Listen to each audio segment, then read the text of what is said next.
नमस्कार. आपण पाहताय लोकसेवा वार्ता. वांगणी ग्रामपंचायत हद्दीतील सिद्धिविनायक आर्केड वार्ड क्रमांक 3 या सोसायटीतील रहिवाशांनी गेली अनेक वर्ष गटार व रस्त्याच्या मूलभूत सुविधांसाठी मागणी केली असली तरी त्यांची दखल ग्रामपंचायतकडून घेतली गेलेली नाही. त्यामुळे अष्टविनायक सोसायटीतील नागरिक संतप्त झाले आहेत. मागील 10 वर्षापासून गटाराची मागणी केली तरीही ग्रामपंचायतकडून केवळ आश्वासन दिले गेले. माजी सरपंच व सध्याचे सरपंच सदस्यांनी सुद्धा कुठलीही ठोस कारवाई केली नसून सिद्धिविनायक आर्केड, निखिल गॅलेक्सी व राजाराम अपार्टमेंट या परिसरात सांडपाण्याची व्यवस्था नसल्यामुळे दूषित पाणी रस्त्यावर वाहत येते, ज्यामुळे रहिवाशांच्या आरोग्याला गंभीर धोका निर्माण झाला आहे. इतकेच नव्हे तर सिद्धिविनायक आर्केडच्या ग्राउंड फ्लोअरवरील पाण्याच्या टाक्यांमध्ये हे दूषित पाणी मिसळत असून पिण्याचे पाणीही प्रदूषित होत आहे. या गंभीर परिस्थितीची माहिती ग्रामपंचायत सरपंच व स्थानिक सदस्यांना वारंवार देऊनही कोणतीही कारवाई करण्यात आली नाही. मनसे विभागाध्यक्ष जयेश केवणे यांनी रहिवाशांसोबत चर्चा करून तातडीने गटार व रस्त्यांची व्यवस्था करण्याची मागणी ग्रामपंचायतकडे केली असून येत्या 15 दिवसाच्या आत ठोस कारवाई न झाल्यास वांगणी ग्रामपंचायत यांच्या दालनासमोर मनसेतर्फे तीव्र आंदोलन करण्याचा इशारा दिला आहे. प्रतिनिधी विश्वदीप गायकवाड, लोकसेवा वार्ता, वांगणी. 10 वर्ष झालं सिद्धिविनायकमध्ये राहतो, पण हे सांडपाणी सगळं रस्त्यावर येतं, आमच्या प्यायच्या टाकीमध्ये जातं. लहान लहान मुलं आहेत, त्यांना ताप येतो, डेंग्यू होतो. मग सगळ्यांकडे सगळे कार्यकर्ते येऊन बघून पण गेले, पण काय करत नाही आहेत. आणि वोटिंगच्या टायमाला येतात वोट मागायला, तेव्हा सांगितलं करून द्या, तर हो हो बोलतात, निघून जातात आणि परत काही येत नाहीत. सरपंच मॅडमच्या घरी गेले होतं तुमचं शिष्टमंडळ, तर तुम्हाला काय आश्वासन दिलं होतं? येतोय करतोय. अजून आल्या नाही का त्या? नाही आल्या पण नाही आणि बघितलं पण नाही त्यांनी. आणि ते दुसरे कार्यकर्ते त्यांना सांगितलं तर बोलतं तुमच्याच बिल्डिंग मध्ये घ्या असं म्हणतात. आमची बिल्डिंग आमच्या बिल्डिंग मध्ये कसं आमची लाईन बिल्डरनी करून आम्हाला मागचे बाजू दिले खर्च करून. मग आम्ही आमचे ही घाण आमच्या बिल्डिंग मध्ये कसं टाकणार? आणि आमच्या इथं उद्या जागा जर नाही. आमच्या बिल्डिंग मधून परत रिटर्न आला तर आम्ही काय ते घाणीत पाणीत लोळायचा?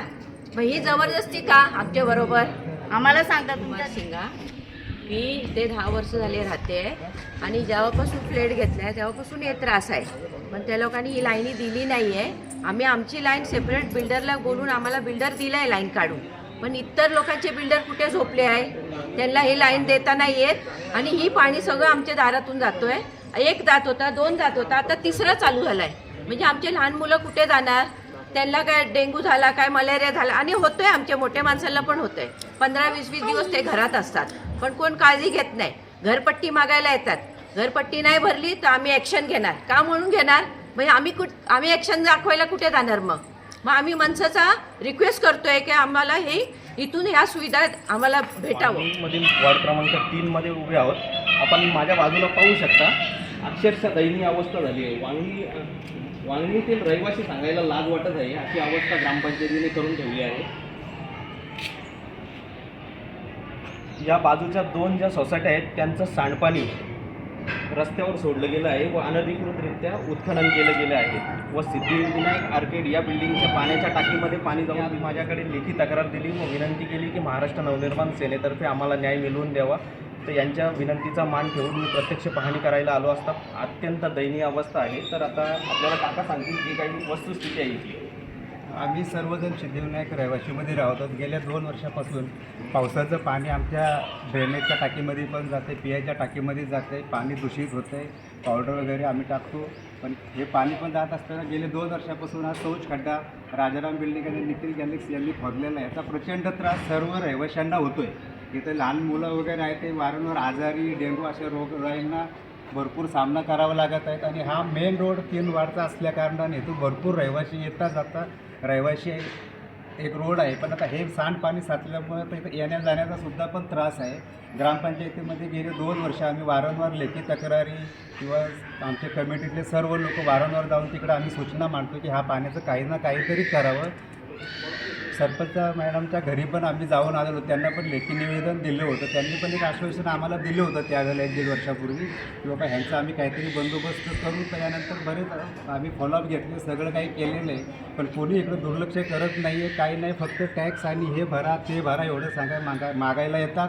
आम्ही वारंवार सांगतो तरी पण ह्या सूचनेकडे काही लक्ष राहत नाही आणि अक्षरशः दैनावस्थेमध्ये आम्ही इथले रहिवासी राहतो. गंदा पानी है, आज 2 साल से हम लोगों ने इसका मतलब त्रास काटो ज़्यादा 2 साल से ऊपर हो गया है. बच्चे लोग बीमार पड़ते हैं, इधर टाइफाइड होता है, किसी को डेंगू होता है, ऊपर से ये गंदा पानी सीधा हमारा पीने का पानी में जाके दूषित होता है और वही पानी हमारा पूरा 28 मेंबर लोग सब पीते हैं. अब हम लोग इधर बहुत बार गया है ग्राम पंचायत में जाके ग्राम पंचायत के सरपंच को भी बोला है, बाकी सदस्यों को भी बोला है, लेकिन उन्होंने कोई बात हमारा लिया नहीं. अभी तक कोई अर्जी उन्होंने दाखिल किया नहीं. ये निखिल अपार्टमेंट जो गैलेक्सी है, इनकी पानी वो भी गंदा पानी बोलेगा तो उनका जो टॉयलेट का पानी है और इधर राजा